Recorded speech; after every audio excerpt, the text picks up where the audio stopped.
मेरा नाम ज्ञानचंद तिवारी है। आज हम हैं जनपद प्रतापगढ़ में और यहाँ पर उत्तर प्रदेश सरकार की बहुत ही बहुउपयोगी योजना है कृषि स्नातक और प्रस्नातक बेरोजगार युवाओं के लिए, जिसका नाम है agri junction one stop shop.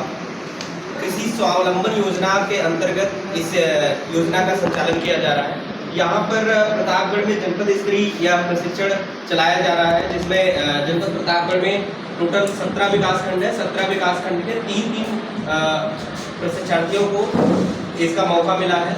इसकी पूरी चयन प्रक्रिया चली है कि पहले आवेदन हुआ, आवेदन के बाद चयन किया गया, चयन करने के बाद फिर बड़ौदा RCT जो कि बड़ौदा बैंक द्वारा संचालित किया जाता है, जिसका पूरा नाम है बड़ौदा स्वरोजगार विकास संस्थान। यहाँ पर यह ट्रेनिंग संचालित की जा रही है। इसकी पूरी मॉनिटरिंग कृषि विभाग कर रहा है।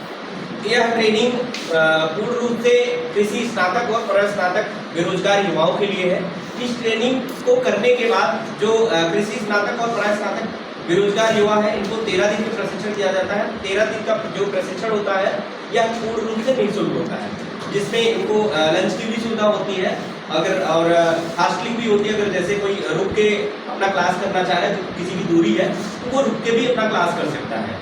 इस प्रशिक्षण का पूरा होने के बाद RCT के द्वारा एक प्रमाण पत्र मिलता है। RCT के द्वारा प्रमाण पत्र मिलने के बाद फिर कृषि विभाग में सीड, पेस्टिसाइड और फर्टिलाइजर के लाइसेंस के लिए जो भी प्रशिक्षार्थी होते हैं, अगर उन्होंने 13 दिन पूरा कंप्लीट किया है, RCT का प्रमाण पत्र उनको मिला हुआ है, तो वो फिर आवेदन करते हैं। जो भी उसके रूल्स होते हैं, जो भी डॉक्यूमेंट कृषि विभाग मांगता है, वो उसको फुलफिल करते हैं। तो उनको कृषि विभाग द्वारा जो उसका फीस होता है 1500, जो भी सीड का आवेदन की जो फीस होगी, फर्टिलाइजर के लाइसेंस के आवेदन की जो फीस होगी और पेस्टिसाइड की लाइसेंस की जो आवेदन की फीस होगी, उस फीस को फिल करने के बाद लगभग 2 से 3 दिन के अंदर इनको लाइसेंस पूर्ण रूप से निःशुल्क मिलता है। वो जो फीस इन्होंने फिल किया है, जो फीस इन्होंने आवेदन के टाइम पे दिया है, वह फीस भी 15 से 20 दिन में या 1 महीने के अंदर इनके अकाउंट में वापस आ जाती है। तो ये पूर्ण रूप से लाइसेंस की भी प्रक्रिया पूर्ण रूप से निःशुल्क है।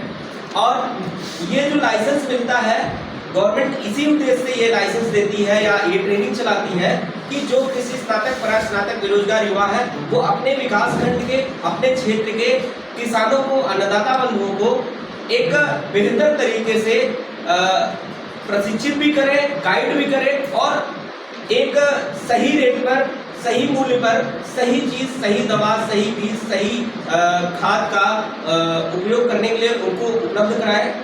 और हमारे जो किसान भाई हैं, जो अन्नदाता बंधु है, वो बिचौलिए के शिकार से बच सके। मतलब बाजार में जो कालाबाजारी चल रही है खाद की या दवाइयों की या बीज की, उस कालाबाजारी को रोकने के लिए और बेरोजगार युवाओं को एक रोजगार स्टार्टअप कराने के उद्देश्य से इस agri junction one stop shop का शुभारंभ हुआ। यह योजना 2016 से चल रही है और नियमित हर साल यह अभी जब शुरुआत हुई तो हर विकास खंड के एक लाभार्थी को लाभ मिला। अभी इस टाइम 3 लाभार्थी को इसका लाभ मिल रहा है।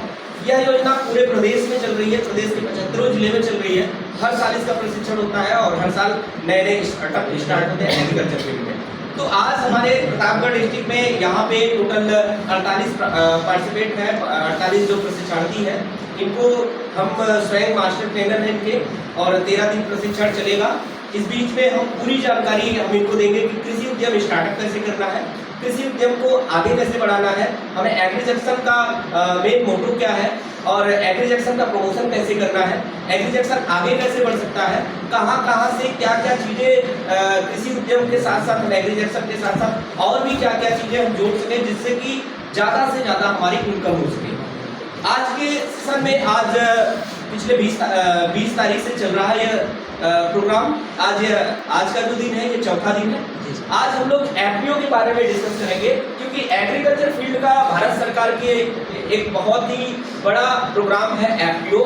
भारत सरकार के द्वारा इसकी नींव पड़ी है और इसका आज हम पूरा डिस्कशन करेंगे कि FPO है क्या, FPO कैसे बनाया जाता है, FPO का रजिस्ट्रेशन कैसे होता है, FPO रजिस्ट्रेशन करने के बाद हम कर क्या सकते हैं, FPO रजिस्ट्रेशन करने के बाद किसानों को क्या लाभ मिल सकता है, FPO के जो मेंबर हैं उनको क्या लाभ मिल सकता है, और कृषि विभाग के साथ साथ और कितने विभाग एफपीओ रजिस्ट्रेशन करने के बाद हमारे साथ एफपीओ के साथ मिलकर काम करते हैं।